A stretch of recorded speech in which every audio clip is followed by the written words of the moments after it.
Sta commuovendo il Veneto il gesto del piccolo Achille, che a 9 anni ha mandato da Mira i suoi 5 euro in una lettera indirizzata al sindaco di Roccapietore come contributo per poter rivedere gli alberi sulle montagne.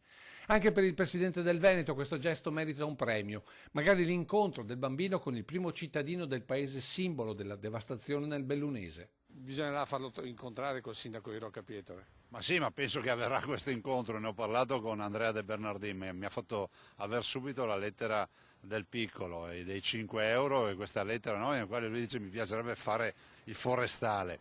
Beh, direi che è un bel segnale, no? Ma è un bel segnale anche di molti che versano, ci sono tanti bambini a dire il vero che mandano disegni, versano piccole cifre. Beh, Achille li rappresenta tutti, magari poi li metteremo tutti assieme a sti bimbi. Tanti piccoli Achille dunque, ma anche tanti adulti, famiglie, imprese e l'immagine di un Veneto che vuole sostenere concretamente con quello che ha la sua montagna. Grazie intanto a tutti per le prime donazioni. Pensate che i veneti hanno donato nel conto corrente della regione quasi 1 milione di euro, 8.500 versamenti più o meno, per una media di oltre 100 euro da versamento. Grazie a tutti, a chi ha versato 1 euro, a chi ne ha versati 10.000, grazie a tutti. Continuate a farlo, sosteneteci. Sostegno nella certezza garantita dalla Regione, dal suo governatore, che quanto versato finirà tutto in sostegno alle località colpite.